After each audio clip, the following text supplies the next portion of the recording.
தளபதி சொந்தங்கள் எல்லாருக்கும் வணக்கம். மக்கள் மன்றத்துல பார்த்தீங்கன்னா, ஒரு விவாதம் நடந்துச்சுல்ல விவாதம். அந்த மேடையில பார்த்தீங்கன்னா, நம்ம தாவேகாவை சேர்ந்த பாய் எந்த அளவுக்கு பார்த்தீங்கன்னா, கேள்விகளால மத்தவங்கள துளைச்சிருந்தாரு அப்படிங்கிறது நம்மளுக்கு தெரியும். அதுக்கு யாருமே பதில் சொல்லவே இல்ல. அத பத்தி பேசவே இல்ல. அப்படியே கடந்து போயிட்டாங்கன்னு தான் சொல்லணும். சரி, அதுல முக்கியமா நம்ம இப்ப பார்க்க போறது யாரு அப்படின்னா, அந்த நாம் தமிழர் கட்சியை சேர்ந்த சாட்டை துரைமுருகன் பிளஸ் சீமான் இவங்க 2 பேரும் தான். இவங்க 2 பேரை வச்சு பார்த்தீங்கன்னா, பல கேள்விகள அண்ணன் விமர்சனமா வச்சிருந்தாரு. கேள்விகளும் கேட்டிருந்தாரு. அதுக்கு பதில் சொல்லணும் அப்படின்னு வேற கேட்டுக்கிட்டாரு. ஆனா, அங்க வந்து அடுத்து பேசின அந்த சாட்டை துரைமுருகன் பார்த்தீங்கன்னா, எந்த ஒரு பதிலுமே சொல்லல. எதுவுமே பேசாம பார்த்தீங்கன்னா, அவர் என்னத்த மனப்பாடம் பண்ணிட்டு வந்தாரோ, அத மட்டும் பேசிட்டு கடந்து போயிட்டாரே தவிர, மத்த எதுவுமே பேசவே இல்ல. இதுதான் அங்க நடந்துச்சு. அவர் கேட்ட முதல் கேள்வி என்ன அப்படின்னா, எப்ப பார்த்தாலும் பார்த்தீங்கன்னா, விஜய் அவர்களுக்கு வந்து கூட்டம் கூடுது, ஓட்டா மாறாது, நயன்தாரா கூட்டம் கூடுது, சன்னி லியோன் கூட்டம் கூடுது அப்படின்னு மாரி பேசுறீங்களே. எங்க அண்ணன் விஜய் பத்தி பார்த்தோம்னா, நாங்க எங்களோட அக்கா தங்கச்சி கிட்ட, ஒய்ஃப் கிட்ட பேசுவோம். நீங்க சன்னி லியோன பத்தி பார்த்தோம்னா உட்கார்ந்து பேசுவீங்களா வீட்ல அப்படின்னு கேள்வி ஒரு நறுக்குன்னு ஒரு கேள்வி கேட்டிருந்தாரு. இது இந்த ஊப்பிகள், இந்த நாம் தமிழர் கட்சி சேர்ந்த எல்லாருக்குமே தான். இந்த விஷயத்த பார்த்தோம்னா நீங்க பேசுறீங்களே, உங்க குடும்பத்தோட உட்கார்ந்து அத பேசுவீங்களா அப்படின்னு ஒரே ஒரு கேள்வி கேட்டாரு. பதிலே காணோம். அத பத்தி பேசவே இல்ல.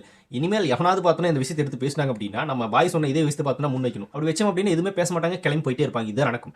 சரி, ஓகே. இந்த சாட்டை துரைமுருகன் பேசின சில விஷயங்கள். அந்த பாய் சொன்னதுக்கு பார்த்தோன்னா, எந்த ஒரு பதிலுமே இல்ல. எதுவுமே பேசவே இல்ல. வலசரவாக்கத்துக்கு பார்த்தோன்னா, தம்பிகள துணைக்கு கூப்பிட்டாருன்னு சொன்னார்ல. அதுக்கு ஒண்ணுக்கு மட்டும் பார்த்தோன்னா, ஒரு பதில் சொல்லியிருந்தாரு. அதுவும் பொய் சொல்லிட்டு போயிட்டாரு. அப்படியெல்லாம் அண்ணன் கூப்பிடவே இல்ல அப்டின்ட்டு போயிட்டாரு. ஆனா வலசரவாக்கத்துல கடைகள் எல்லாம் அடைக்கப்பட்டுட்டு பார்த்தோம்னா, சீமான் அவர்கள் கொடுத்த பிரஸ் மீட் பயங்கர வைரல் ஆயிட்டு இருக்குது. இப்ப நம்ம பசங்க எடுத்து வைரல் பண்ணிட்டு இருக்காங்க. அந்த கேஸுக்கு தான் வல சொன்னாங்க அப்படின்றது நம்மளுக்கு தெரியும். தம்பிகள் அதுக்கு பின்னாடி போனதும் தெரியும். ஆனா கோர்ட்ல இருந்து வெளிய வந்ததுக்கு அப்புறமா தம்பிகள் பக்கத்துல நின்னுட்டு அப்படியே பார்த்தோம்னா கையை இப்படி தூக்குனது. அப்போ ஒரு போட்டோ எடுத்து பார்த்தோம்னா சோசியல் மீடியாஸ்ல ஷேர் பண்ணாங்க. நீதி வெல்லும் அப்படின்ற மாரியான. இவங்க தான் ஃபர்ஸ்ட் பார்த்தோம்னா அந்த தளபதி சொன்ன மாரி நீதி வெல்லும் அப்படின்னு விஷயத்துல முதலே பேசுனது இவங்க தான்.